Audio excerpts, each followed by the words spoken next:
Good afternoon, everybody, and today I'm going to be doing another tutorial. This is the in-depth firmware review of the Fritz Box 4790, and we're going to go into in-depth to see what all the settings and that are all about, what you can do with this device and what you can't.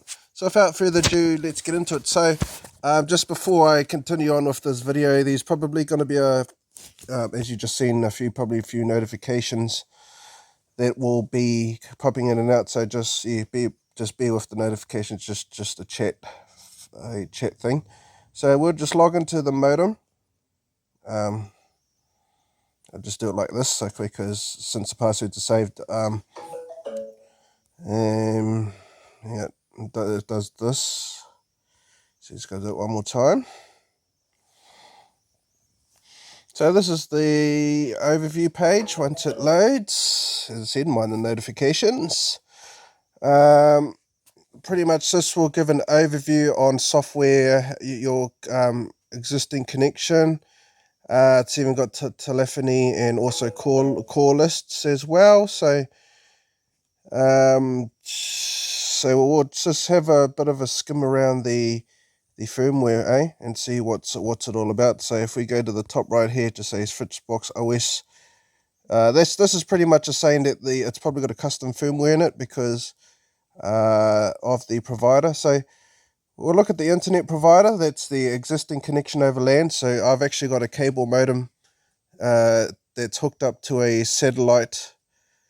It is hooked up to a satellite dish on the roof that beams my signal to a site where a sort of a site for the internet to go. I've got a telephone number active. We'll get into that. This is just call logs. You got the wireless devices and the LAN devices, USB devices. So these two 1 terabyte hard drives hooked up. ET is a network renderer, and at the moment ET's phablet is connected with the 5 gigahertz. It can change to 2.4 if need be, if I go further away, because both networks are the same. So if we go back up to here where it says DSL is disabled because DSL is not needed for this type of connection.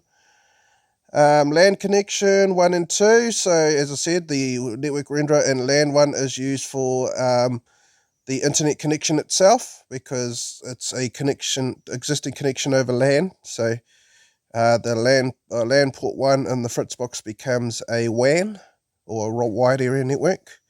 So this Fritz Box actually has a loopback IP address that is connected to, as I said, the PoE and then the satellite on the roof that beams a signal. So yeah, and then you got the wireless status that's on, radio network 2.4, 5 gigahertz ET is the name. Yep. It is disabled, as I mean, it's disabled in the sense of the network is not broadcasting. So yeah, DECT is off because I don't use DECT devices, but I do have analog handsets, and this mobile device I'm using is a soft phone for it too. The answering machine, there's no messages because this has its built-in answering machine, which I've got enabled, and disabled my actual provider's one. Telephone book, so it's got its own telephone book. Guest network is disabled. I can disable it. You can also use your phones, your analog phones or your soft phones as alarms. So the first 2 alarms is the message phone, and it's a landline handset with a cable, and it's also got a cable between the earpiece and the place where the buttons are. So that's the message phone. Got a midday and a midnight alarm ditch just to keep track of time. The third one is when my payment comes in. That's when all telephones ring, including this landline here and the soft phone plus the landline outside, and whatever other soft phones and hard phones I connect to it, all phones will ring. Yep. Block calls is enabled. That's for private numbers, because if you want to ring me, yeah. Port sharing, so exposed host, and that's my PS3, because I've put the PS3 into the demilitarized zone. So pretty much, to give you a short analogy of the demilitarized zone, um, usually all your devices by default are behind a firewall. So having an exposed host uh, it actually puts the designated host, which is my PS3, and this is the IP address of it, in front of the firewall. So there are no blockages and all that. And PS3 is all right because they have limited use. It won't expose any other devices because this is the designated device that's exposed. But also, I've also asked my internet provider to expose my whole modem to the internet. So the whole modem's in the demilitarized zone anyway. But let's move on. Storage NAS. So as I said, 1.1 terabyte used of, and the 744.7 GB free is how much is available. So as I said, I've got two drives. Fix function, I haven't really set that up properly. Parental controls ready, and the light, I've just put it when someone registers with the guest network when I've got it on. The info light will appear on the Fritz Box. So without further ado, let's look at the menu on the side. So we're on the overview page. Now let's go on the internet. So let's look at the first option, online monitoring. So I'm assuming this will give you the status of your internet connection, probably the IP address of the modem. Yes, here we got the upstream and downstream. So this is pretty much a monitoring tool to monitor the traffic that's coming in and out of your network. It doesn't give you what exactly the traffic is. It's just an overview graph of if the internet traffic is flowing high or low. You've got the upstream and downstream. Usually, how can I put it? The upstream is usually slower than the downstream, but in my internet provider, it's 50 up and 50 down. And for a rural internet connection, that's fast. That's fast enough for me, because I'm not really too fussed about speed as long as it's a stable connection and it's a reasonable speed. So 50 megabits is definitely a reasonable speed for me and my needs, and also to hold an IP-based telephone too. So we'll get into that too. So this is the upstream and downstream in real time, what's happening at this current time. So we'll go into the monitor, the meters and all that. So it's just telling you the Fritz boxes. Pretty much this is just information about the internet connection and probably power usage, billing. Yep, billing period. How many packets are sent and received, failed. So this is just pretty much a section of the firmware that monitors the internet usage, and also gives you a bit of a reading regarding the internet. So we'll go to the next one, which is the online account information. So account information, pretty much this, as I said, this has been set to existing connection over LAN. So this is not being used as a modem. This has only been used as a router. So the modem itself, as I said, is a satellite dish that this obtains a loopback IP address, the Fritz box itself, and that is the Fritz box's DNS. But then the DNS of the how can I put it? The satellite itself is actually where the signal beams to. So and also internet providers can check devices, how much devices are logged on. If I was to enable the connections, here, I'll just quickly go to it.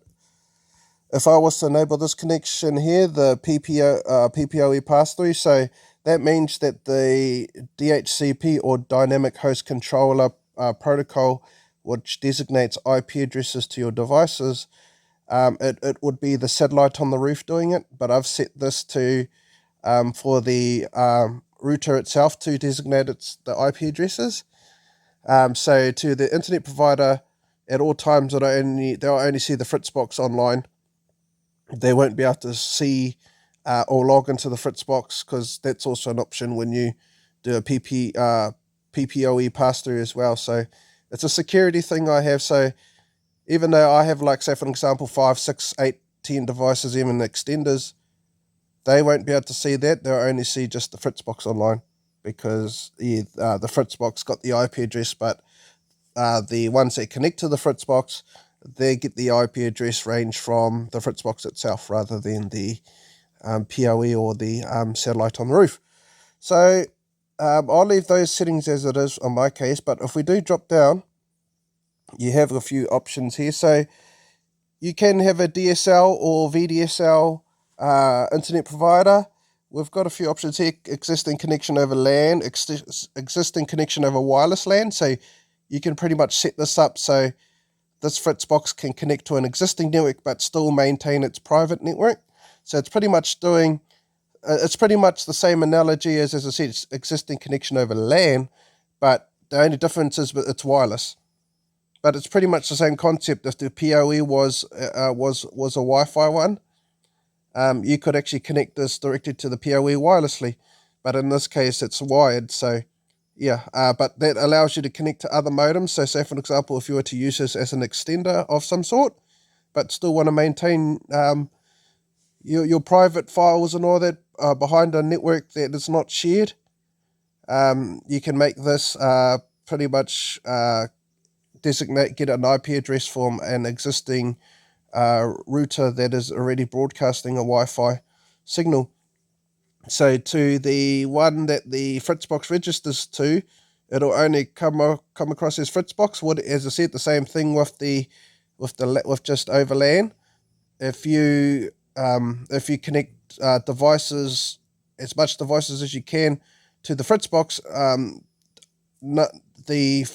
the network that the Fritzbox is connected to wirelessly won't see all of those devices. So another things, and you also got mobile connections. That's usually used for when you have you got like one of those T sticks or a USB stick that has a SIM card in it, because these two USB ports on the 7490, the similar models or different models might have one USB port on it, so you would have to check with that. But the 7490 has two USB ports.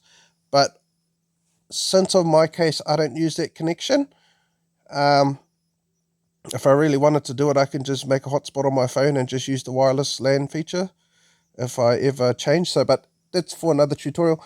And as I said, you can have an existing one too. So we'll drop that menu. Let's look at this one. What's this? Let's have a look here. So, hang on.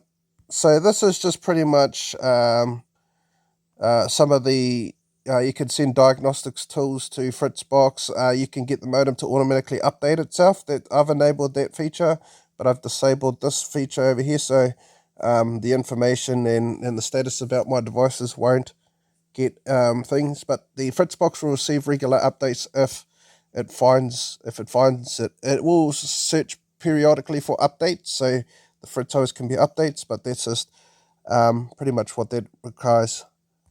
Filters. So this has to do with filtering websites. So here we've got if you've got like children connected to the same network, you can actually select these. You can give profiles to certain devices, and certain devices you can edit the profiles. So pretty much all my devices are standard because I have no restriction. I have no restriction on all or any of the devices that connect, but you can set restrictions for certain websites to be blocked, and these are pretty much what these functions are here. So you can sort of set block websites, allowed websites, not allowed. So these are profiles, access profiles. So I don't really temper around with this setting, but you can set sort of, as I said, certain websites you might want to block. We'll have a look at these other settings. Define you. So you can do stuff if I am not doing enough. If I'm not doing,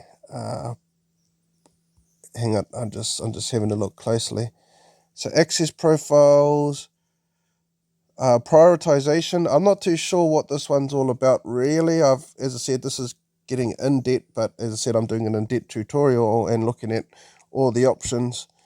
I think this has to do with applications, certain applications you might want to take priority. Say, for an example, if you had IP cameras that went to the internet, they might take a higher priority over other apps. Say, for an example, Messenger and all that being a lower priority. Since security cameras will be a higher. That's just a one example. But depending on how you want to set this here has to do with prioritization. So let's have a look at Lisps. I have seen filter lists, so this has to do with the websites. This is where you enter all the websites and everything like that. And so yeah, no, it is yeah. This is where you enter the websites. So we will go to the next thing is permit access. So this is what I was telling you about before, about devices being exposed or being put in front of the firewall. As you see, PS3 is one of the devices that are being put behind the firewall. There are a few other settings here too, but we'll just look at this at the moment. So you can add devices to either port independently share ports. So this means that devices are allowed to open and close ports on the modem if it requests it. So that means that you don't have to always go into the modem itself and always open or set ports and all of that.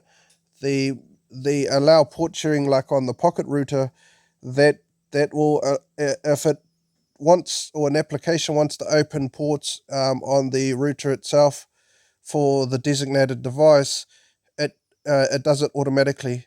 It pretty much is a permission. Same with the PS3, but the PS3 is actually exposed, so it can pretty much do whatever it wants. But bear in mind it has to have its own protection. So yeah, let's get into the other setting. So so I think this has to do with hang on, let me just have a look. So Fritz Box services. So I'm sure I'm assuming this tells the firewall how to behave when it's on the internet. So let's have a look closely. Internet access to the Fritz Box via so this allows FTP and also SFTP. So this allows if you've got a NAS and all that on your network and you want a file share over the internet, this allows you to do that.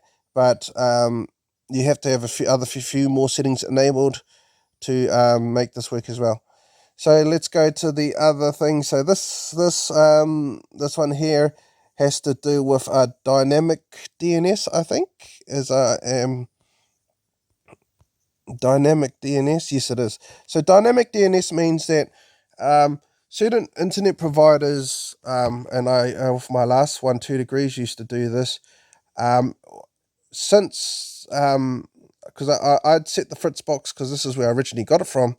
At the time I'd set the Fritz Box to if the connection was idle for a certain amount of time to disconnect from the internet, and then if if a device wanted to access the internet, the modem inside the Fritz Box will establish a internet connection through DSL at the time, ADSL at the time, and will become online until the idle time becomes thing. So, but what I'm trying to say is every time it used to re-establish a connection to the internet, it used to give me a different IP address, a public IP address. So this is pretty much a similar protocol, but what happens is if you've got, say for an example, VPNs or workplace IP addresses that are static, but your one constantly changes, this dynamic DNS can establish a connection to the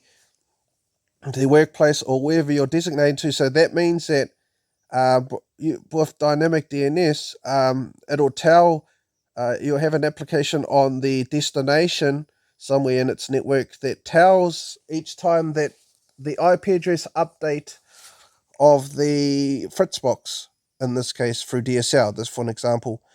This means that once it receives updates of the new IP address, then the old one is blacklisted and then the new one is whitelisted. So when the Fritz Box, so say for example a VPN or you're connected to a workplace, establishes a connection, the router on the workplace has already received the information of having the updated information, so it will allow the connection to be.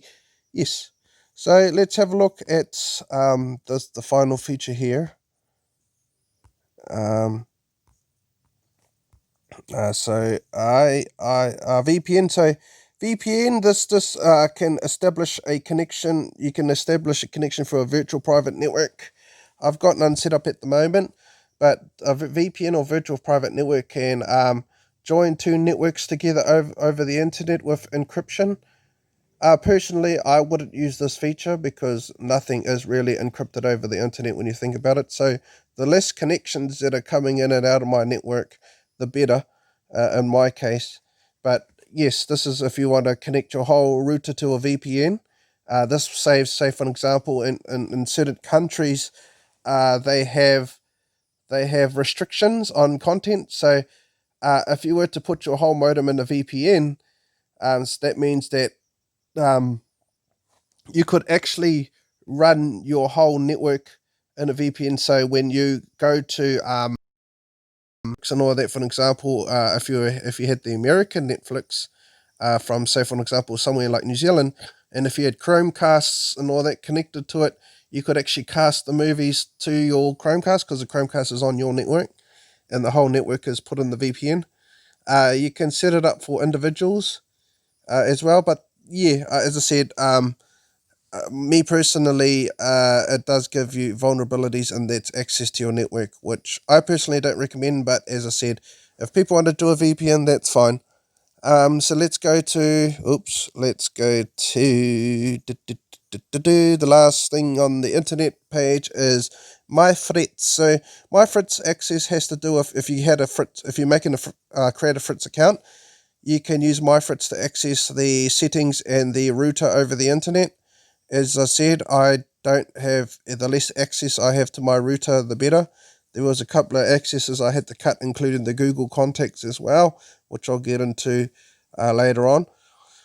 But this allows you to sign up to MyFritz, and if you're somewhere else around the world, as long as you had internet access, you could log into MyFritz, and then MyFritz will be connected to your Fritz box in the physical location, and you could access the settings and the files that are on it.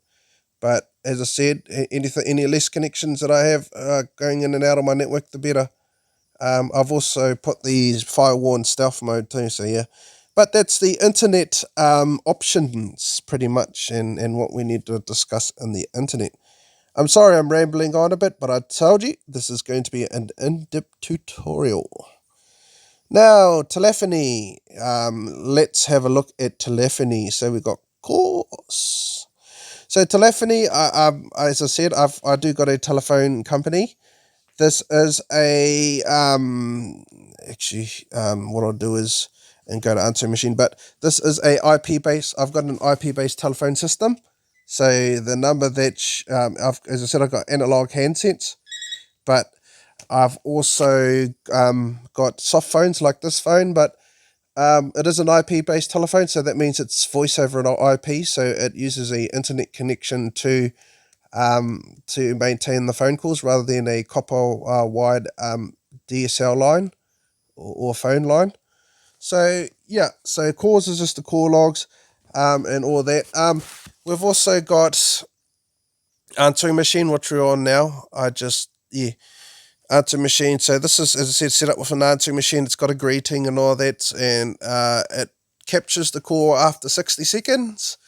People might think that's a little bit too long, but on my internet telephone provider, I have music plays when someone rings me, so that sort of keeps the attention on the ringing even more rather than just hearing a dull beep beep, ringing. So it just livens it up a bit, and got a bit of a playlist set for when someone rings. It just plays one of the songs out of the playlist. So yeah, but yep, this is the answering machine. Pretty much you can set in the answering machine or make multiple answering machines. But you can set in the answering machines your calls, or like how long you want it to, like how long you want to set your messages for. You can set how long the ringing will take place, as it says here, 60 seconds. The name of it is Message Box, that's what I've named the answer machine, which is the software answer machine. It's all for all calls, but you can set it for certain numbers. Operation mode, I've always think it to record message. You can do a greeting only, or time or time control. So this is the recording. I've actually got a MP3 playing a preset greeting that I downloaded off the internet. So it's when it plays my greeting before you leave a message, you can actually it's actually a choir that sings it. But yeah, actually, since we're on answer machine, I'll log into the answer machine and I'll just turn it up so you can hear it. So let's just log into the answer machine.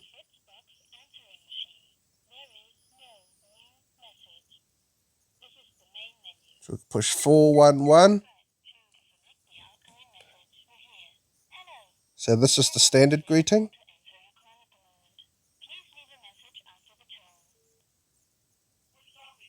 And it's this greeting that someone will hear when they ring me. Please leave your name and phone number, we'll call you back with luck. And I use this section here to upload that MP3 file. You can also do it with an in greeting file, but I've set this answer machine to unlimited recording, so people can leave a message as long as they want. There's no preset time for the message to end. Usually, mailboxes, it's 180 seconds recording length, but we'll see if we can put it to unlimited. There, no time limit. So now that's set to no time limit. So that means that the length of the message can be as long as they want, and which is right because I've actually got this set to save save it to USB. So as I said, I've got two hard drives connected to my modem, so I can the voicemails get saved on there. I can actually view them from the computer, or I can ring up the star 600 on my analog or soft phones, and I can access the messages there. But we'll push OK because I actually wanted to set it to no time limit. Pretty much the rest of the settings is you can set schedules when it comes on and all that. Save messages to USB, which I've got enabled, as I said. Recording, playback, I've got it to play the greeting you heard. Delete answer machine. No, we don't want to, but we'll go OK to save the answer machine settings. Next one is telephone books. Sorry about as I said, the rambling, but in-depth tutorial. So there's my telephone book.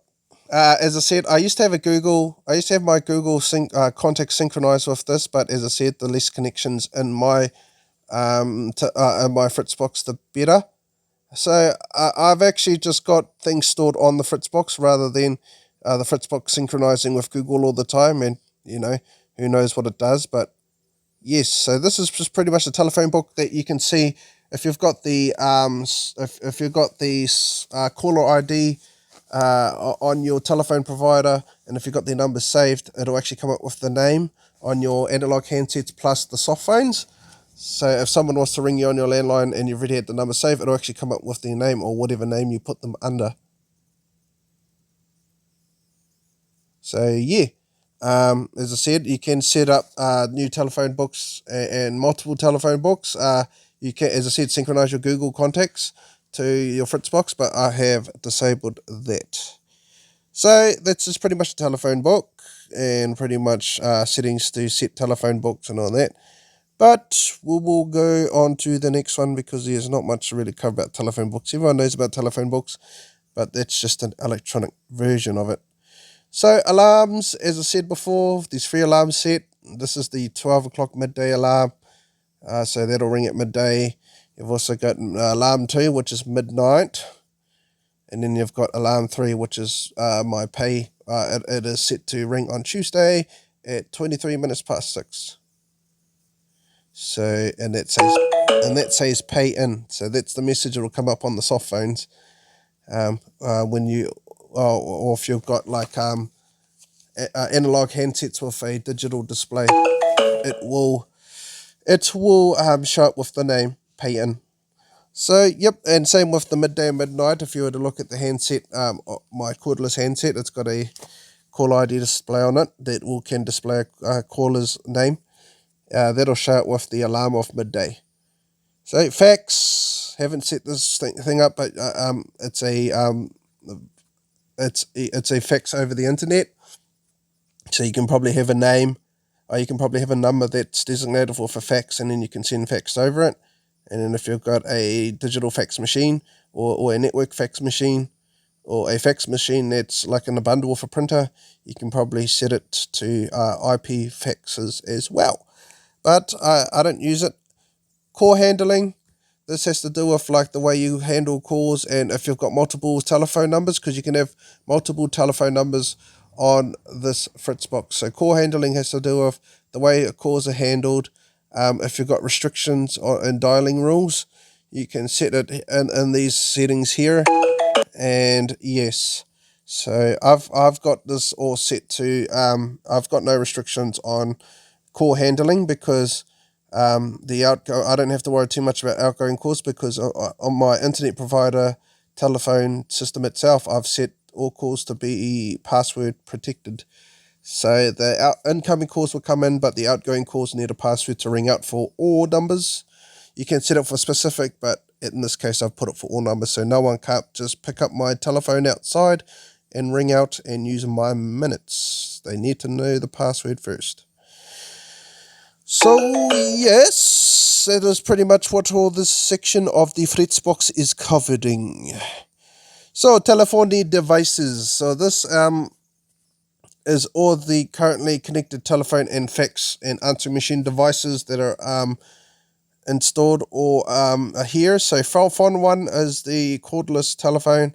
Phone 2 is the message phone outside. So I've got a landline that sits outside and I've got instructions to leave internal messages and all that, but I haven't let, people, as I said, people can try and ring out on it, but at the end of the day, it won't let you. I can actually see call logs as well, because as I said, so if someone wants to ring on the analog handsets out, or if they were to answer phones, I can actually see who answered it and what time and date and who it was from.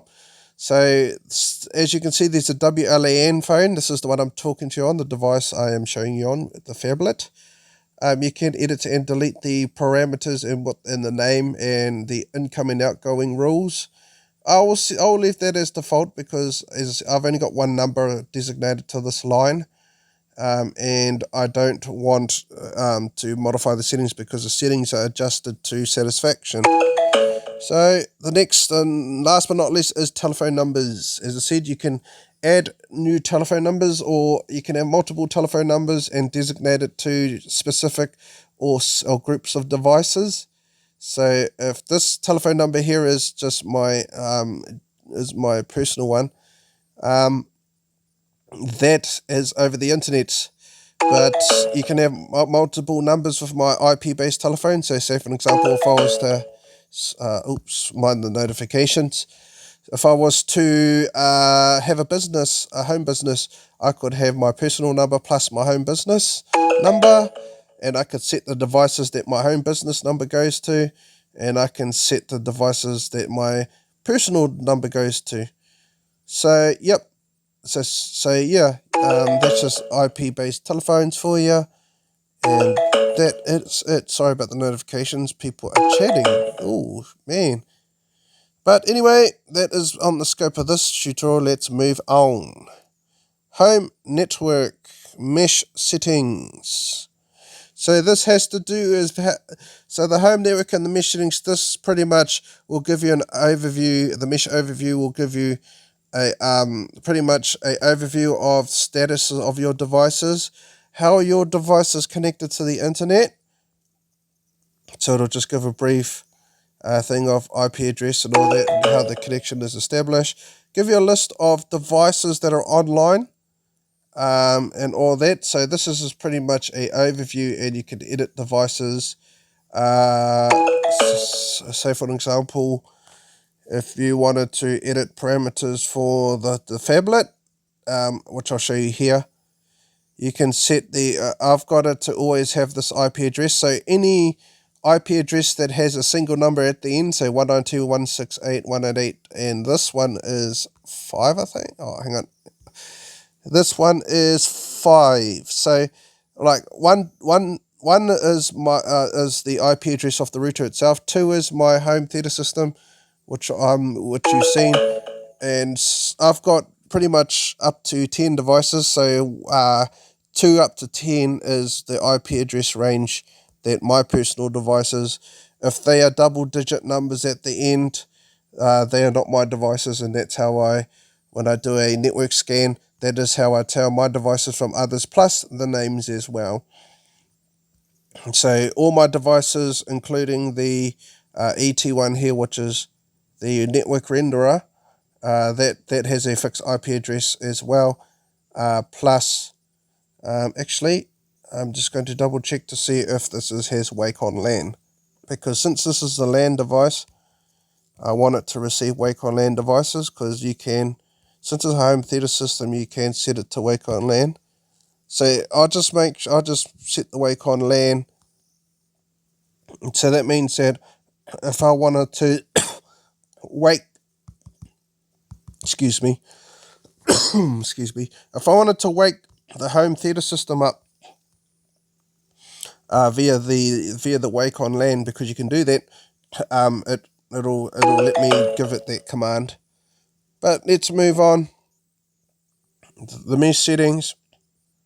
Let's have a look at the settings. So this setting determines how the Fritz Box connects to the internet, whether it connects through a network, as an existing wireless network or wired network, or if it acts as the mesh master.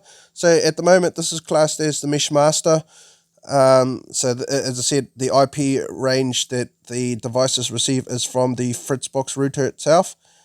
But it still gets its internet connection from a cable modem. But so this, you can set it to use this as a mesh extender. So if you've got an existing Fritz Box or another device, you can allow the firewall on this device to be dropped, so the IP address range gets designated wirelessly from the mesh master, which in this stage, this is acting as a mesh master rather than a repeater. If I was to have an existing mesh master, I could actually use this one as a mesh repeater to extend the wireless range of my home network overall, as long as it was in a location where the mesh repeater gets a good connection. Excuse that. It's a bit of a distraction, but yes, so I'll leave this as mesh master. So this means it'll get a loopback IP address from the satellite on the roof, and this will give the IP address range. This is pretty much the same. This feature here, this is pretty much the same, but except this will give you the list of online and offline devices. As you can see, as I said, the single number IP address ranges, my devices, and the rest of the IP ranges that are here, but other people's devices have got double digits, except for one of mine that's got double digits. But these are all the devices that that have registered with the Fritz Box, and are currently saved in its memory bank. Pretty much, yes. It's another overview page, and pretty much this pretty much gives the same functionality and the same settings as the previous thing. So this is acts as a mesh master, and then you've got an IP client, which, as I said, this gets this IP address from a network. But also you can disable the firewall to, as I said, like a PPO point-to-point protocol over Ethernet pass-through. But this is over wireless. But we'll skip that because I'm pretty much repeating myself of the first settings. So storage NAS. USB settings. So this is the USB settings. You can see what devices are connected, safely remove them, and designate certain settings. So it's sort of just like a monitor and a safely remove. But it's this setting here is if you've got mechanical hard drives connected to your network, the first top feature here will it will determine the spin down time of the devices themselves. So as I said, if you've got a mechanical hard drive that is idle for, in this case, 10 minutes, which I've got 2 of them, they will spin down. You can set it for shorter and longer. 1 minute is the least, 120 minutes is the most. Some manufacturers actually, some of the hard drives actually do what they call a self spin down, like Western Digital has a common thing of doing it, and other brands, and that's to preserve power too. But in this case, I've set the self spin downs to 10 minutes. So if, say for an example, the spin down was by default on a device that didn't have the restriction was 20 minutes, since this is set to 10 minutes, it'll override its default spin down time, due to the fact of it'll send a spin down signal to the drives to let them know they need to be spin down because they're not in use for now. But once someone goes to try and read a file or write a file, it will spin back up. And then excuse me, just those distractions.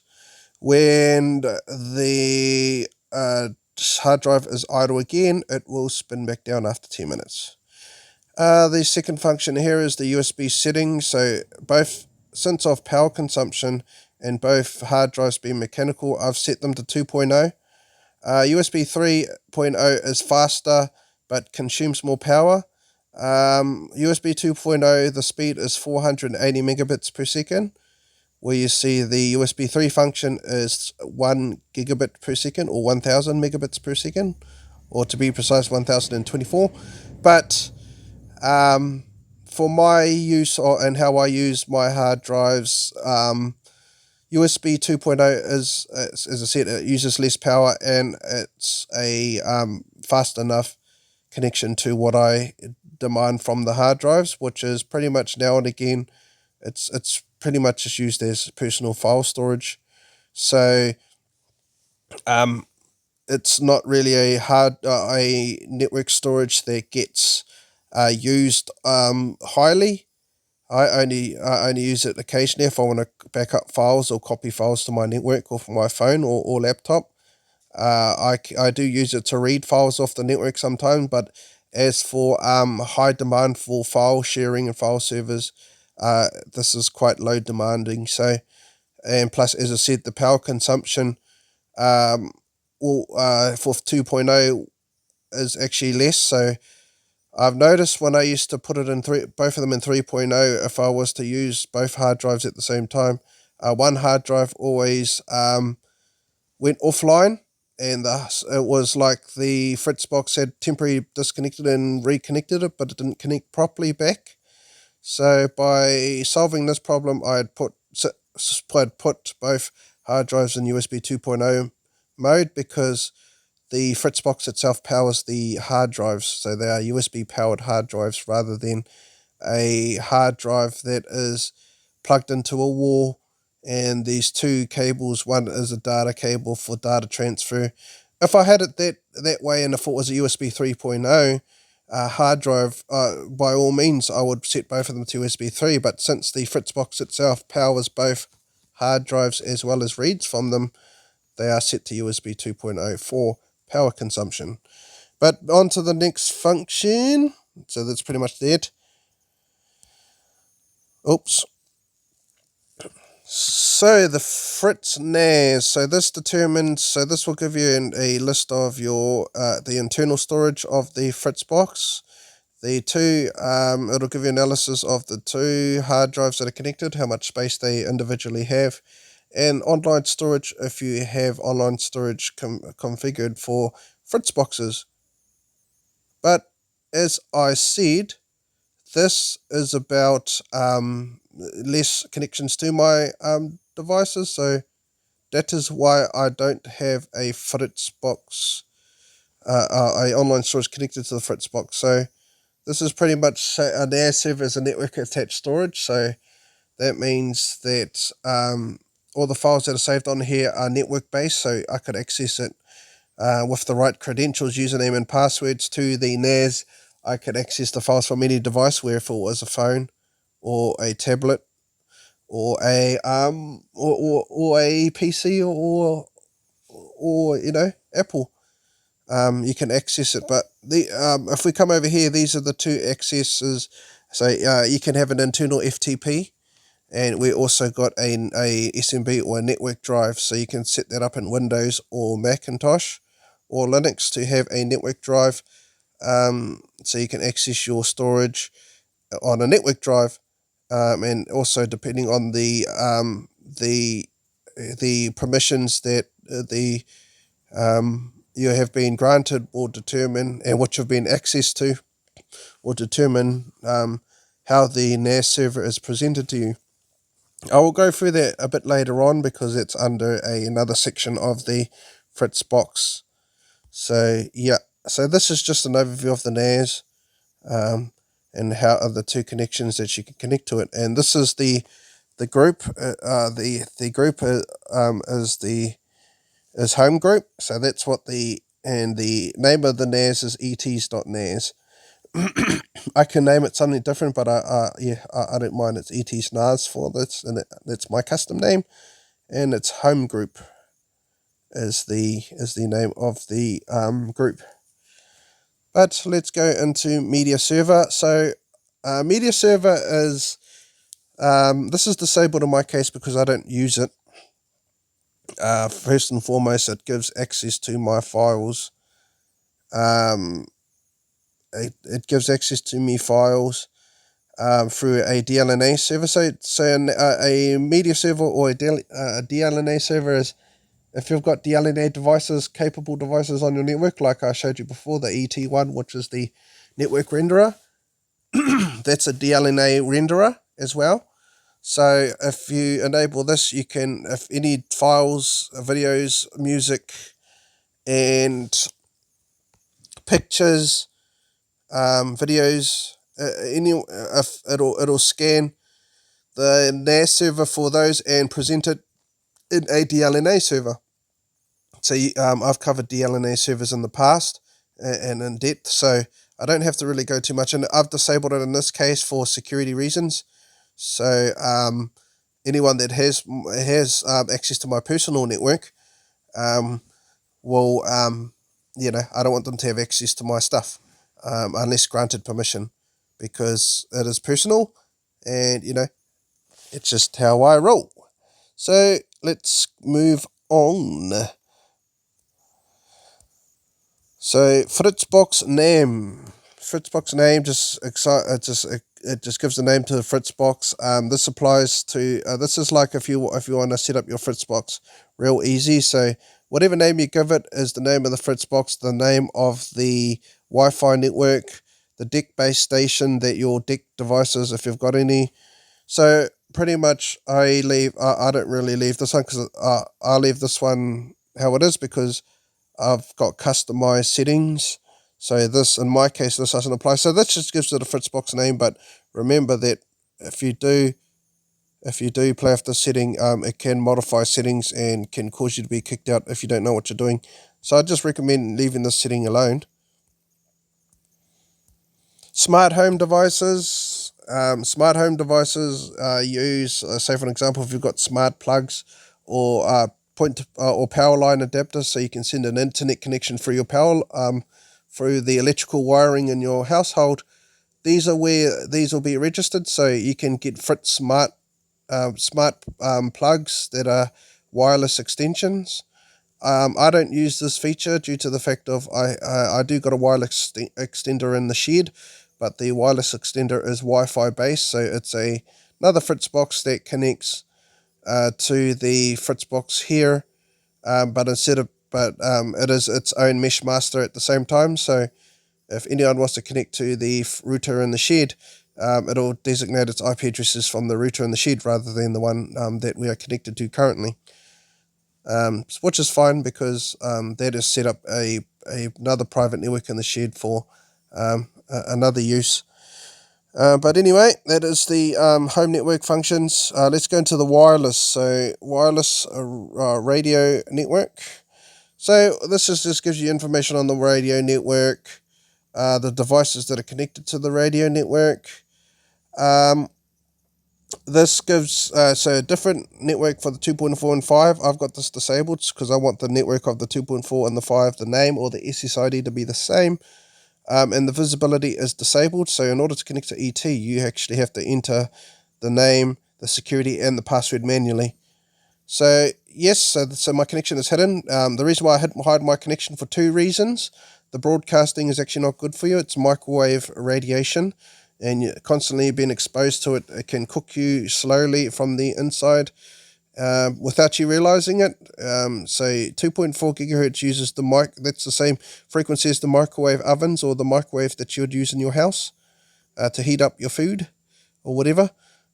So the microwave uses 2.4 gigahertz, and that's the same with this. With the Wi-Fi, it uses the 2.4 gigahertz band, which it doesn't cook you straight away like a microwave would do, but it cooks you over time because, over a certain amount of years being exposed to it. So for health reasons, I have disabled the broadcasting of the network. Plus, the second and most cool thing about it is it's an extra security thing because anyone scanning for Wi-Fi networks in range won't find it. So if they don't know the information to connect to it, it's pretty much secure. Because they'll need to know the name, the security type that you're using, plus the password. So these add extra security regarding security for your Wi-Fi as well, and access to your network. But yep, so we've got the 5 gigahertz too. The difference between the 2.4 and 5 gigahertz has to do with line of sight. 2.4 gigahertz is to do with it can penetrate walls and certain other objects, not concrete, but in tin. It is difficult, but it can penetrate. It is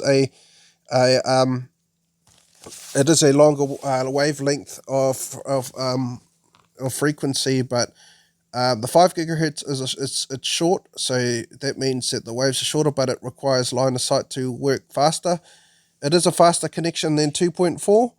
I think the max that a 2.4 can go is around about 300 megabits, or 600 megabits, I think, and the speed of the 5 gigahertz can round to 1300 megabits. So, and if you wanted to find the megabytes per second rather than the megabits per second of that, you would divide those two numbers by 8. And that's what your megabytes per second. But yes, so you can also have a QR code to scan.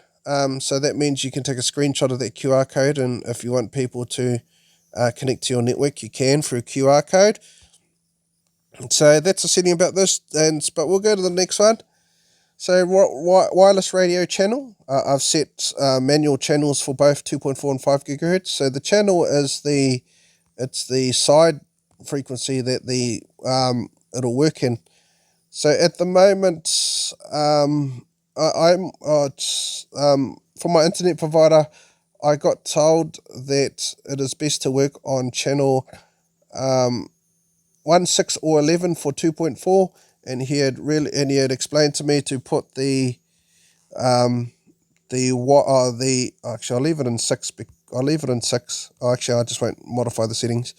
But channel 40, because the channel 80 is what their 5 gigahertz uses to beam the signal out from the satellite to their cell site, because the method of my internet transmission is 5 gigahertz to the site, which goes at which is on channel 80. So I had to put my 5 gigahertz to channel 40, so there was no interruptions. But yep, the 2.4 and the 5 gigahertz are set to the right channels. So usually you can set them to do it automatically. But if you come here, over here, this determines if there's any wireless networks in range that are causing any interference. But at the moment, since it's on channel 6, because majority of modems will want to broadcast on channel 1, because it's the most stable 2.4 gigahertz. But since I'm broadcasting in 6, which they don't really broadcast on, there's hardly any interference regarding that. I might actually apply the settings actually, so I'll get it to broadcast on channel 11, and then that means that any devices broadcasting on channel 11, let's just go back to the channel. Oh, it's still channel 6. Because, 1, 6, and 11 are the stable channels. I won't go into detail about what that means, but 1, 6, and 11 is the recommended for the 2.4 gigahertz to go on, because those are the main channels. So I'll stay on 11 because everyone uses 1 and 6 mainly. So yep, I'll just double check if there's any interference. So judging from this graph, there's no interference. So sweet, that is all set. Sweet. So channel 11 is the new channel that will be set on, and from the look of the information here, there's no interference from other Wi-Fi radio networks. Plus, it's a rural area, so the distance between Wi-Fi networks actually are more spread apart than in urban areas. So that's not too much of a thing. So security, we'll go on to the next one. This sets the security type. WPA, WPA2, these the password. And these, it's WPA encrypted, WPA, WPA2 password. These are extra security functions you can use. So the enable AVM stick and surf, I don't know what that is. Enable support for protected registered. I don't know what that is either, but I'll disable that because I don't know what the stick and surf is. Strict and surf. But I'll disable that because I'm assuming that it connects with AVM. So yep. So these are the two I'll leave enabled.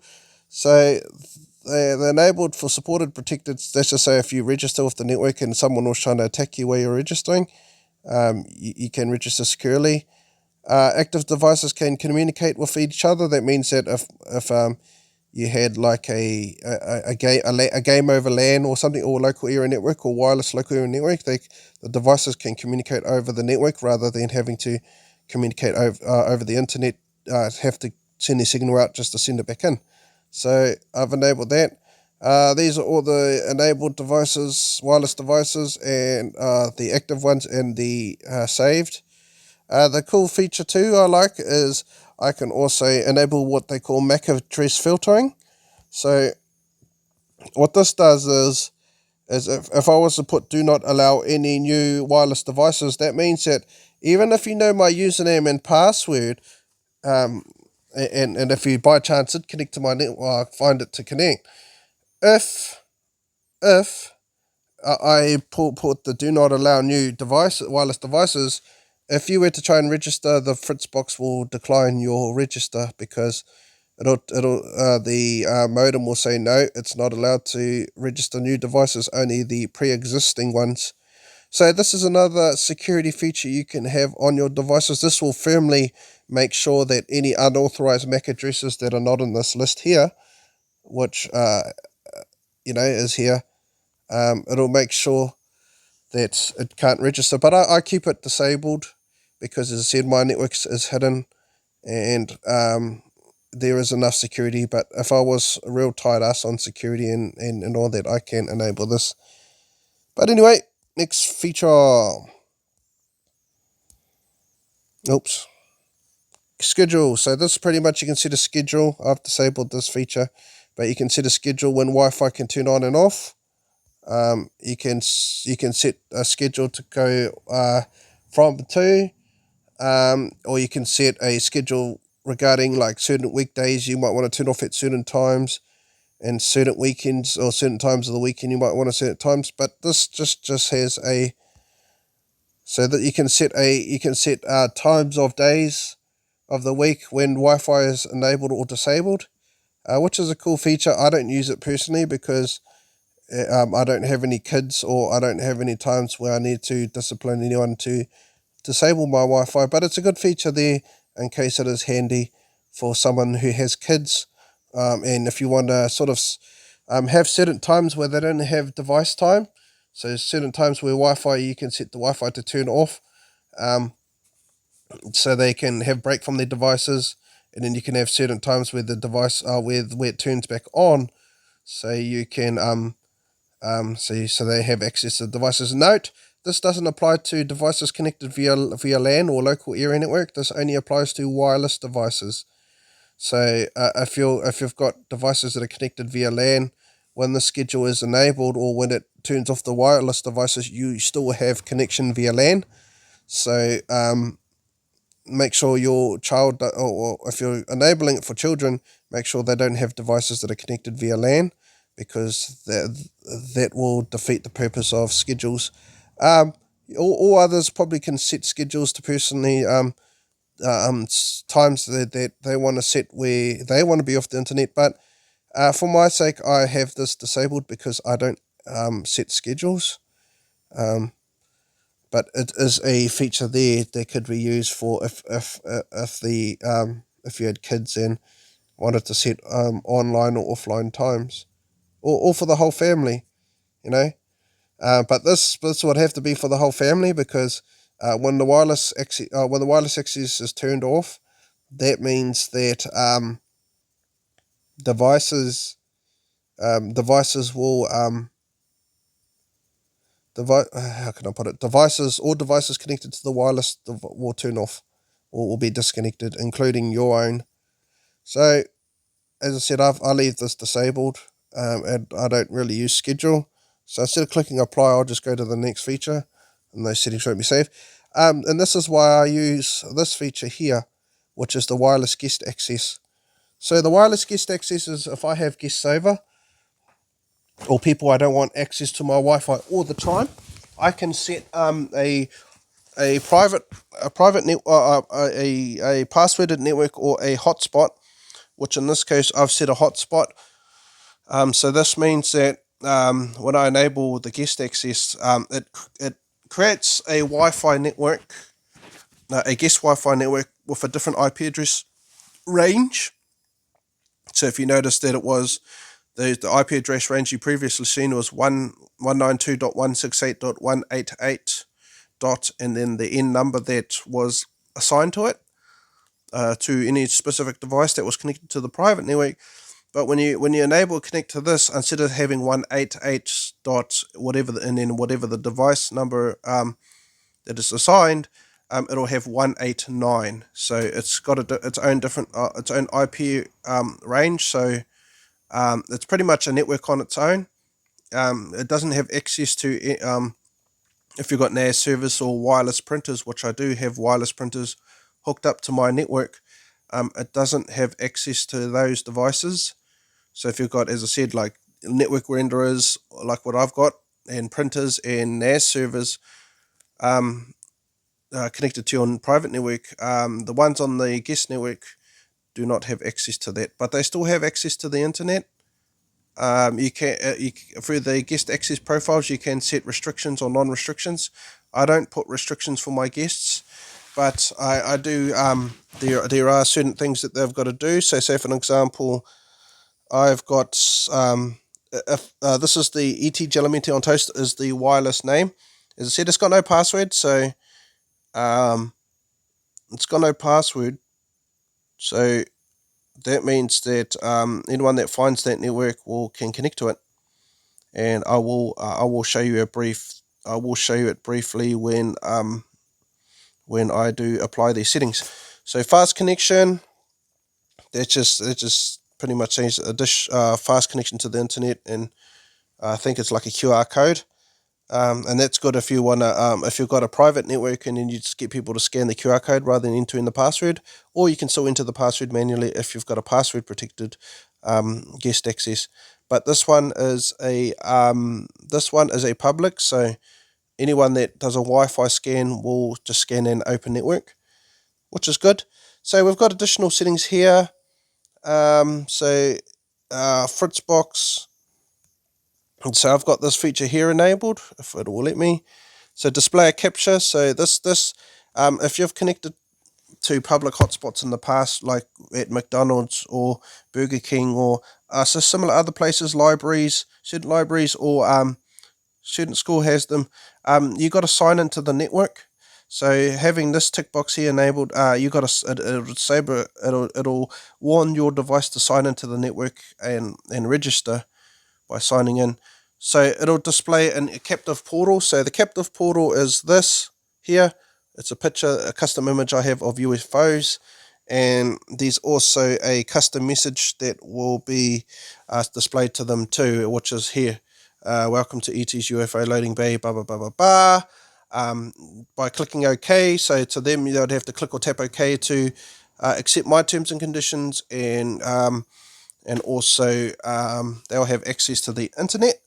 I've also set, and this will happen only on certain devices, as once they click OK, they are automatically redirected to this website here, which is thinkdifferent.thepeoplesclub.org. So once they click OK, if it's a laptop or something, or an iPad or an iPhone, they'll be redirected to this website, it's a friend's website. So my guest network, I promote my friend's website, which is cool. Thomas Williams. And yeah, and over here I've got a set time where it's set. So if I enable this and if I forget, it'll be I've set it to 3 days maximum. It'll be set. So that means that if I forget that it's on, or I forget about my guest network altogether, if I was in 3 days time, if there was no one connected to it, it will automatically turn off. So I've only set it to 3 days. You can set it for shorter and longer, but I've set it to 3 days for max. And also, as I said, if I forget, that's all right. It'll automatically switch off.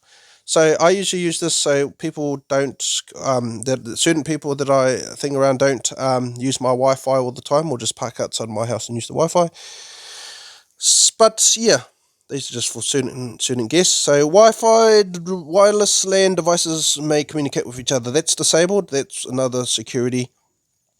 It's another security thing I've put there just for my guests for an extra security. You can't have wireless devices communicating with each other, and they might be malevolent. I could have guests that are there that are trying to attack people on the network, and guests that are there as well, that their phones are being attacked. But by disabling that feature to the devices themselves, if they were to do an IP scan of the network, they only think that it's only them and the server, and the DHCP server that's present on the network. To the devices themselves, the physical devices, when they register to the network and they do a scan, to them, there's only one device connected, which is them. They don't realize that. They don't realize as guest devices that there are other guests. There can be other guests on the network, but even those guests don't see the devices of other guests as well. So it's a security thing. So a security feature I have just for safety of my guests, and they don't get attacked. I can enable it, but as I said, there's the risk of them communicating with each other and being attacked or being threatened. But majority of people only use the guest access for internet use, so just for this sake, I have enabled this feature, or disabled this feature, and also the restrictions, because as I said, my guests can use the internet how they want. I don't give them restrictions. So if we click apply,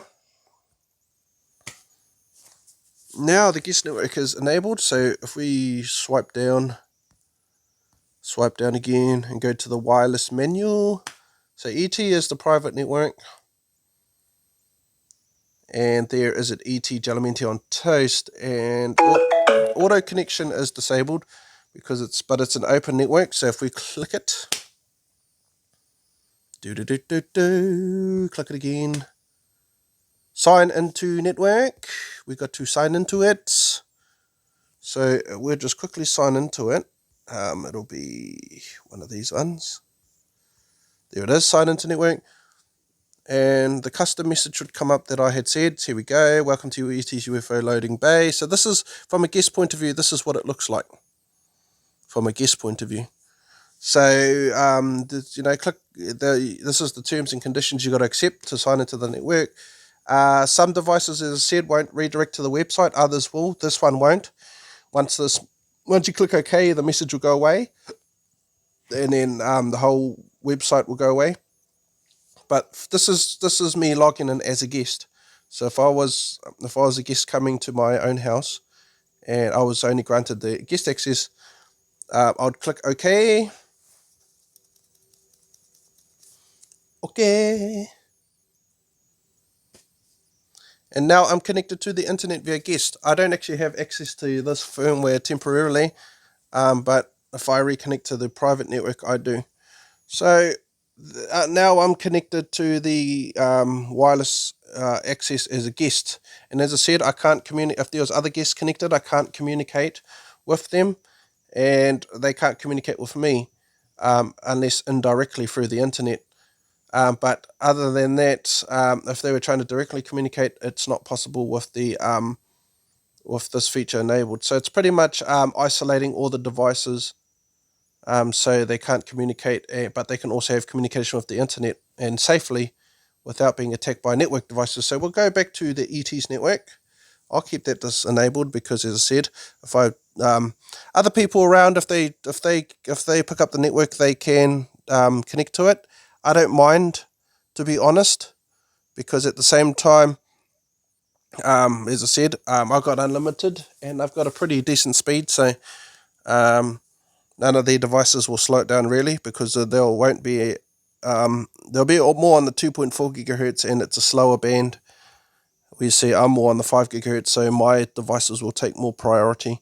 But let's move on. DECT. This is another telephone feature. We have a DECT base station. I don't have DECT devices, so I don't use this feature, but we'll just go through it anyway.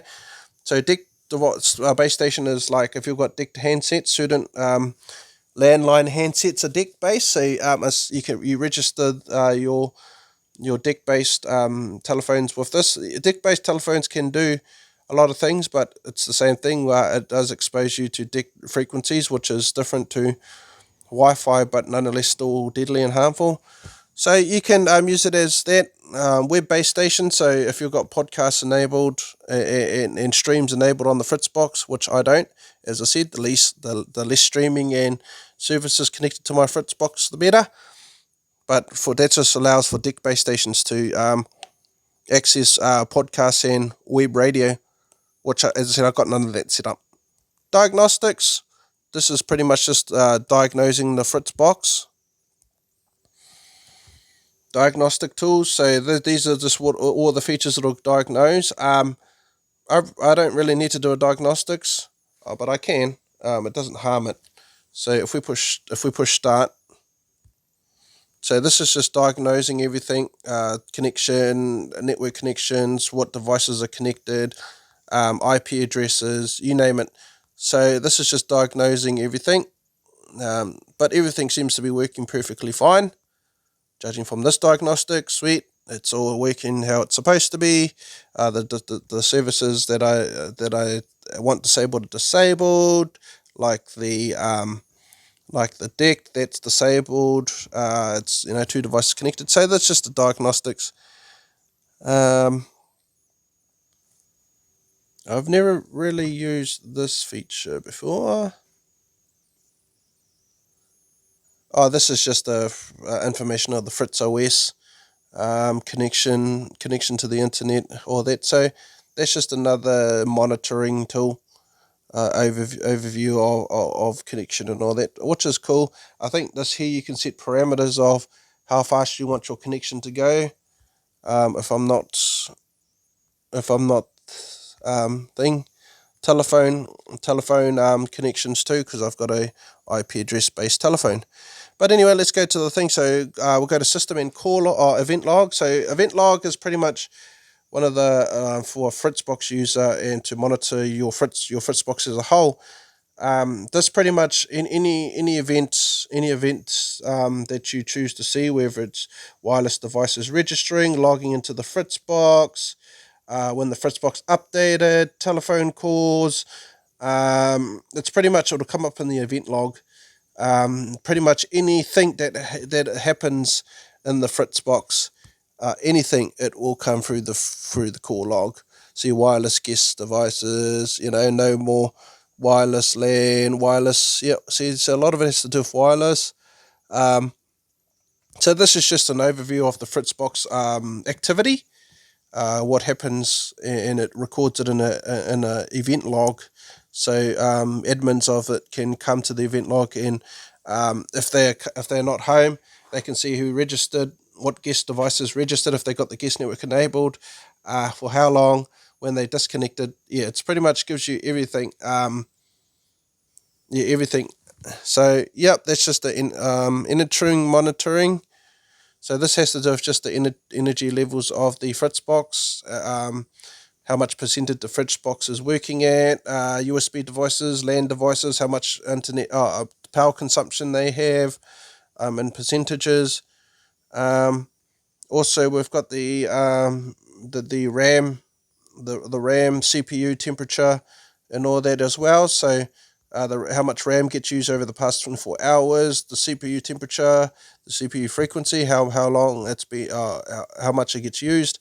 It's because when you're using the internet constantly, your modems heat up because it routes the connection. But the RAM, the CPU mainly won't get used for maintaining an internet connection, because really, once the CPU sort of designates the internet connection, it's really the internet itself, or the device that maintains the internet connection, that will be used to use as a modem or demodem. So yeah, the RAM would this will mainly be used for, like, RAM would mainly be used for if I was to use the NAS service, so the network attached storage, holding telephone calls, so my voice over IP, the FritzOS itself, for the FritzOS to load. So anything that regards the network or the Fritz Box itself, as a router, and any activity that I use, as I said, if I want to copy files backwards and forwards from the NAS server, it uses the RAM to perform the actions of allowing and disallowing, depending on the permissions you've got for the NAS server, and DLNA as well. So yep. I've got So push service. This has to do with a report service. I've got it disabled because, as I said, the least I've got services running through this, the better. So the push service has to do with, like, weekly reports on, as I said, this has to do with the collaboration of the event log, and you get an email each week or so, or month, to give you a diagnostic report of your Fritz Box. But as I said, I don't use this feature because this has to do with connecting another service to the Fritz Box, which is unnecessary for me. But yeah, that just has to do with that. Info and LED lights. So this has to do with, like, certain actions. You want certain things you want the LED lights to do when, depending on what you want it to do. So the info light lights up when the wireless guest is registered. So if I was to look at the modem and then look at the info light, if it was on, that's telling me that the wireless guest access has been used or someone's registered with it. It doesn't tell me how much devices. It just only sort of just glows just to let me know that someone is registered. When the wireless guest network if there's no one on the guest network, it'll turn off, and then the next time someone registers with the guest network, it'll turn on. So that just gives me a thing. Another feature I have here is I have locked the buttons, the Wi-Fi button. So turn off LED display. So turn off the LED display. That just means here you can turn off the LED display of your Fritz Box as needed. So I'm assuming when a button is pressed, important events and restarts of the Fritz Box will continue but be displayed with the status info.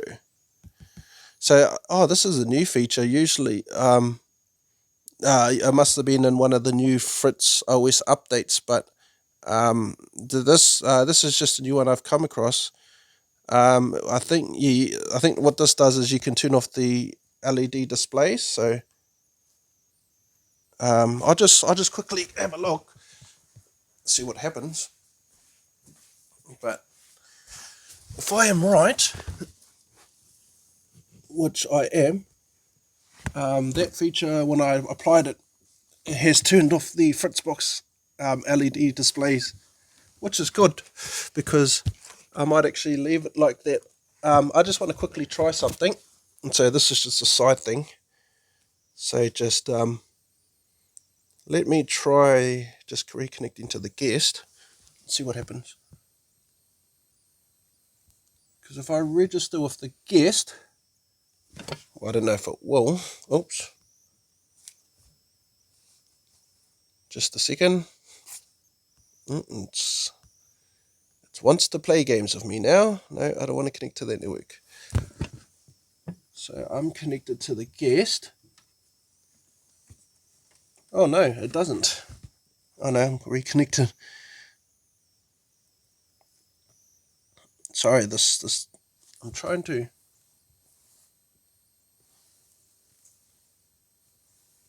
Oh no, it doesn't. Oh, that's fine. But no, I actually like that feature of turning off the Fritzbox lights. It actually gives it a how can I put it? It actually gives it a thing feeling. But since I've turned off the LEDs display, I can't tell if guests are registered or not. But that's fine. It's just a new feature I've learned, but it actually looks cool because you can't see the status, and it also, as I said, it hides the modem where it is. It actually makes you take less notice of the modem. So yeah, no, that's a cool feature. I'm happy with that. So the next one is a key lock. So this is so people can't just push the button to turn off and on the wireless display or register deck devices. So that's a security feature. But yeah, no, that's cool. Fritzbox users. That means that there's two users. One's a guest and one's a admin. So the guest one is the play, and the admin is the, how can I put it? The admin is the main one, the Blast 100. So so here you set the name and the password and the email address to log into the Fritzbox. I've disabled connecting via internet. The admin or me have access to all these services here, and also access to the NAS. So when you got access to the NAS, there are no directories set. So I have read-write access to all the directories, which I've set, and in the guest, I've set it so it's not like that. So that's pretty much that. And the last two features is the backup. So you backup has to do with, like, you can back up the Fritzbox settings, you can restore the Fritzbox settings, you can restart the Fritzbox, and you can also factory reset the Fritzbox from this one. So yep, and the updates just has to do with updates and scheduled updates. So yeah, so that's pretty much an in-depth tutorial on the Fritzbox modem routers firmware. And going through all the functions of it. You've got wizards and all that if you want to go through a simplified view or steps, but this is the in-depth detail of how I've set up my Fritz box. Everyone's a bit different, but that's just how it is. But until next time, you've been listening to Robbie T, and until next time, choo choo.